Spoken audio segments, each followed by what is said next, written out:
What's up, everybody? It is the Baltimore Angler. Bam! The bluegill, aka sunfish. Now I know what a lot of you all are thinking. Why is he holding a bluegill and not a blue cat? Well, I'll tell you why. Because today we're doing fishing 101, catching bluegills. Alright? Let's go ahead and put him back. Bam!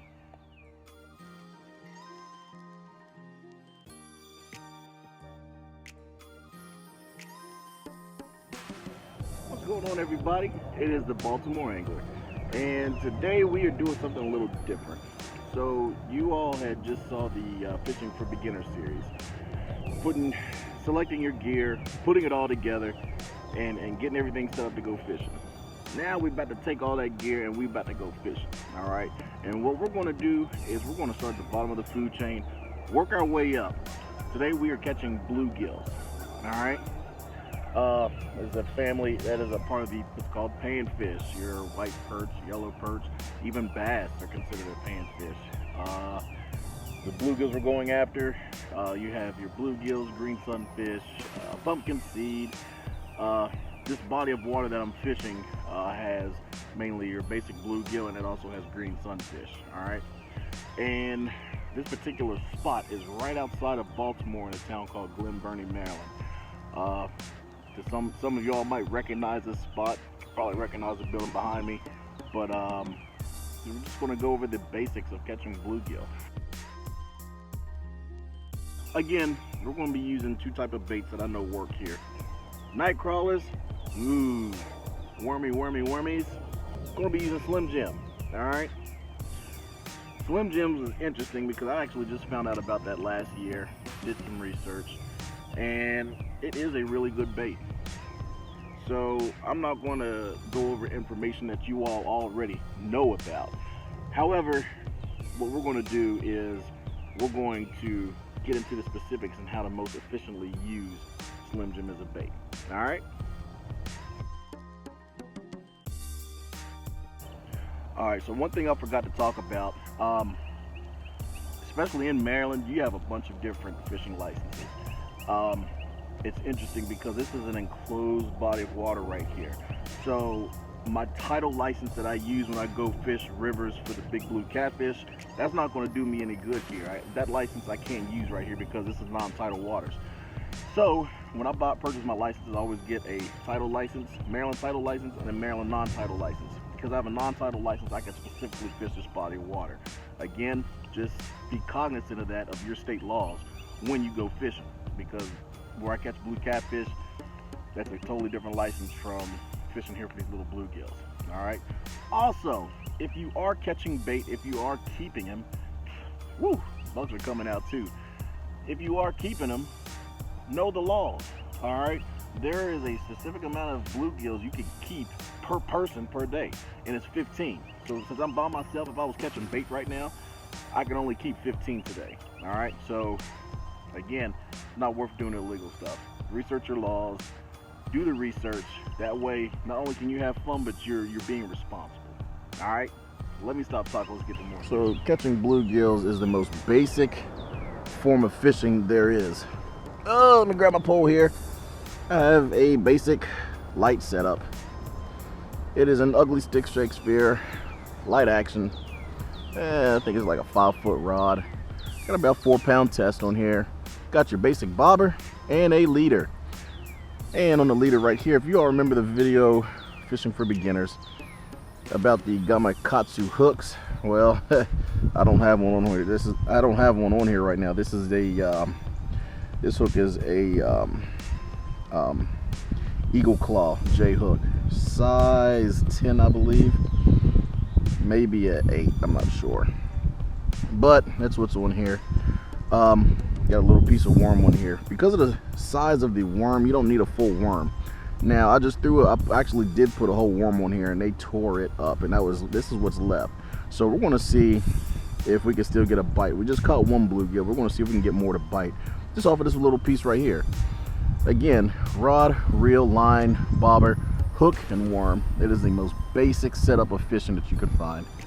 All right, let's see if we can catch another bluegill. I just want to say shout out to all of you, because everybody who fishes this spot, you hardly ever find any trash in here over here, and that's something very respectful to see. When you see people fishing a particular body of water and you don't see any trash, it means it's responsible anglers who actually fish over here. Oh, there we go. See that bobber? Oh, he came off. Oh, and he took my worm. See, people, you all might call them bluegills or panfish. I call them bandits, because they get just one little hit and bam, bait's gone. So we're gonna, and again, with these worms I'm using, these night crawlers, you get them by the dozen and they're not that expensive. And with this small hook, I can make this last all day long. This is like $2 at Walmart. All right, again, it's a little man-made pond inside of a business park. I don't normally come here during the week just because of how busy it is when people work, and I don't want to be in their way, but weekends it's a very nice fishing spot. Oh, there we go. See the bobber? They're playing with it, but there's no hookup. And again, this is the reason for that for these eagle claws. If I had my Gamakatsu hook on here, I'd probably have about 2 or 3 fish by now. Oh, there we go. There we go. Hey, there we go, people. Another little bluegill. Bam. Again, little piece of worm, most basic form of fishing, man. It really is that easy.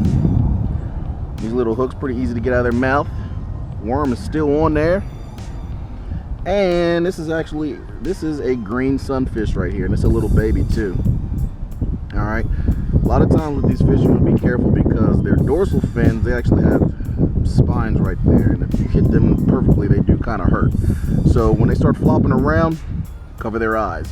They calm down. See, he's not flopping around anymore, and that's how you do it. Now, if I was catching bait, I'd have something out here to keep them in, but right now we're just catching bluegills, man, having a good time. That's it. All right, let's set them go. Bam, gone. All right, that's number 2.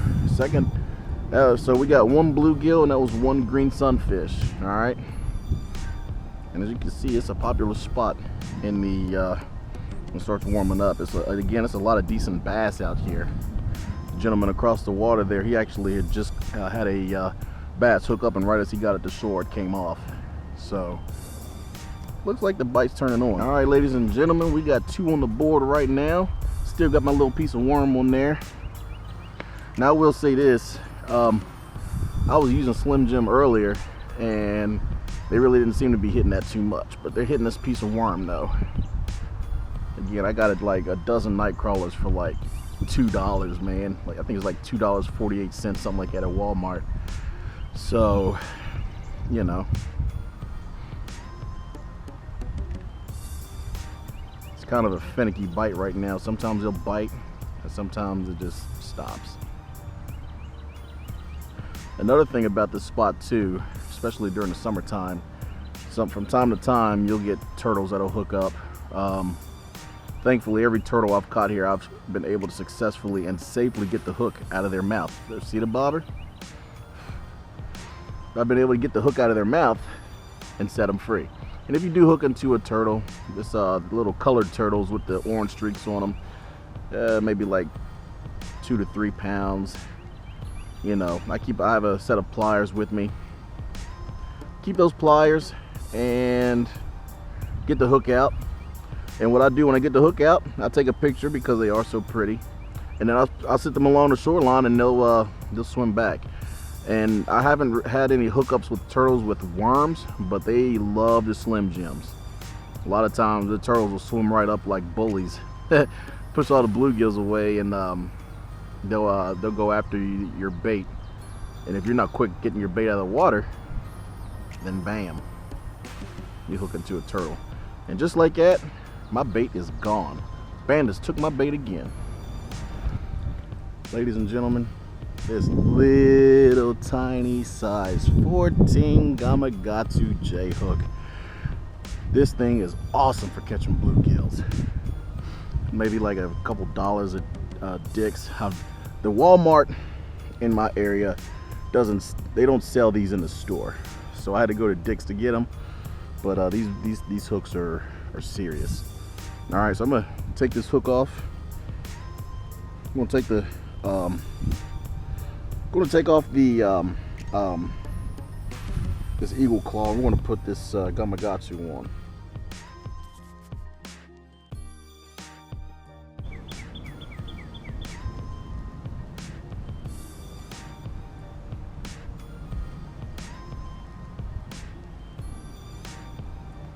So, oh, there we go. There we go. Just about to say. So I think the issue was I just didn't. Oh, okay. Now you see that right there? You see how hard that was? I think the problem was when I had the. It didn't dawn on me. The eagle claw was a that was a pre-taught snail, and so what I did was I made. Oh, we got a fish! Woo! Oh, he came off. Yep. And people, that's why we call it fishing and not catching. Now, I'm gonna give you all a very quick lesson on the Slim Jim here. All right. You notice that all the meat on the inside is now gone, but the skin is still there. So that tells me the skin on the Slim Jim is the toughest part. So what I like to do, this is where I get my secondary strikes. This is where I hook up into a lot of fish. I'll take the Slim Jim skin, and I'm gonna put it back on there. The skin on the Slim Jim is the toughest portion. So I'm gonna put it right back on the hook. Oh, get on there.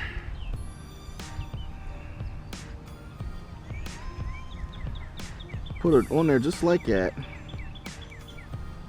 And oh, there we go. So now we got multiple pieces of skin on the Slim Jim, on the hook, and we got a little piece of meat. These bluegills, what happens when they attack the Slim Jim, it starts breaking down in the water, and it kind of triggers like a feeding frenzy. That's why you saw all of a sudden the bobbers started just going crazy, and they just start going crazy eating little bits of Slim Jim. Well, normally when it's just broken down, then you have a little bit left. And again, the skin is the toughest part. And normally with what I call secondary strikes, reactionary strikes, I'll put this back on here and throw it right back out there.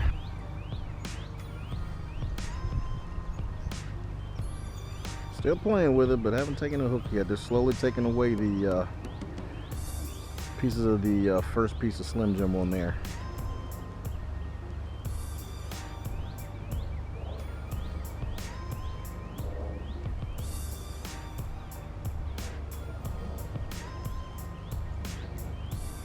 There we go. Ooh, another bluegill, people. Another bluegill.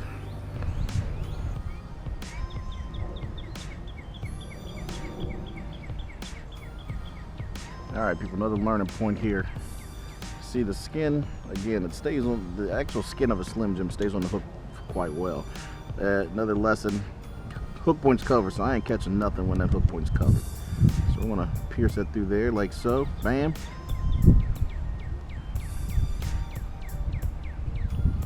Get more skin through there. Ah! Try not to hook yourself.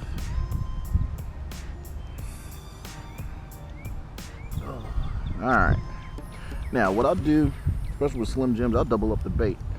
This way, it increases my chances of a secondary strike.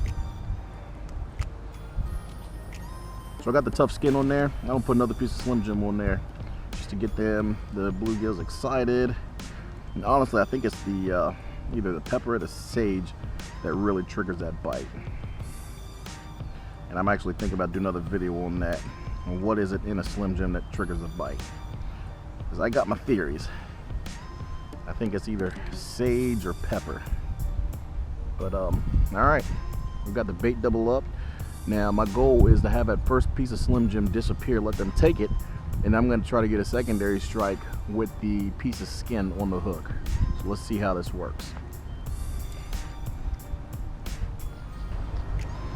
All right, bluegill number 3 on that piece of Slim Jim. Again, this is where I could talk about the secondary strike. That folded piece of skin right there, that's the first piece I put on there. So again, letting them eat up and chum out the first piece of Slim Jim, let them get that off, then you want them to hit that skin. All right, Beautiful bluegill right there too. If I was going flathead catfishing, I'd be keeping him for bait, but just showing y'all the basics of using Slim Jims and worms for bait. And again, them gamakatsu hooks, they don't lie. All right, brother, thanks for the fight, man. See you later. Bam, gone. All right, so it's 2 regular bluegills and 1 green sunfish. Slim Jim skin still on there. I think that was the issue. Again, learning experience. Now that I have a much longer leader on there, I'm getting more hookups. So it's all learning. I still got a piece of skin, so I'm gonna take this piece of skin and put it back on the hook, because I keep the skin on there for a secondary strike. And this is how you efficiently use Slim Jims for bait.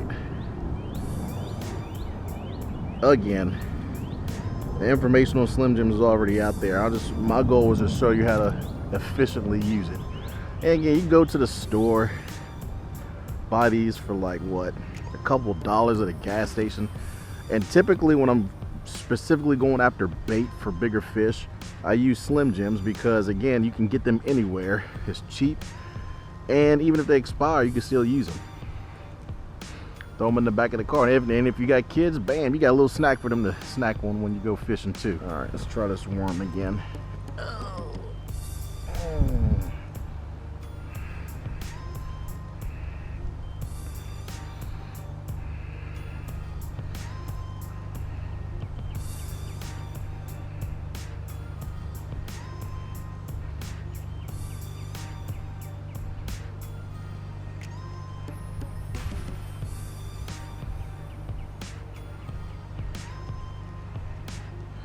All right, my goal right here is to entice them, so I'm gonna put the whole worm, leave it on there like that. Not the most ideal way to bait a worm on a hook, but I'm trying to trigger a bite here, so I will go against the norm.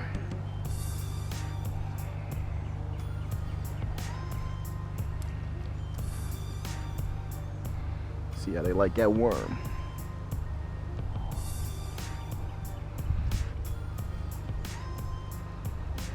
There we go. See, they're slamming that worm. Oh, I thought I had him.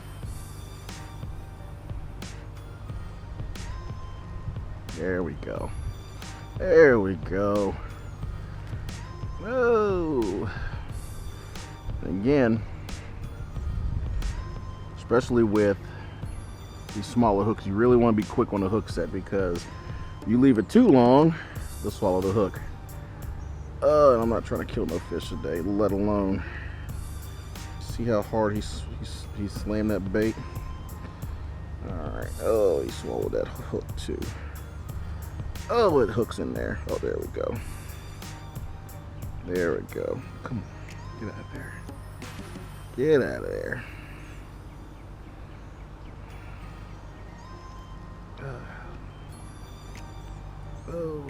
Oh man. Oh, I'm not trying to. Oh, he's bleeding. Alright. There we go. Got the hook out. Oh, set him free. He's alright. He took off. He skedaddled. Alright. And again, people, just my 2 favorite baits to use when catching bluegills are worms and Slim Jims. Now, if I'm going after bait, if I'm specifically fishing bluegills for bait, I will strictly go Slim Jim, just because they're more accessible and you can almost buy a Slim Jim anywhere. Anywhere there's a store, you're more than likely going to find a Slim Jim. Let's go this way. So what was that, bluegill number 4 today? And there they go, already attacking that worm. Already attacking it. Oh, there's another one. Bam! Number 5. Woo!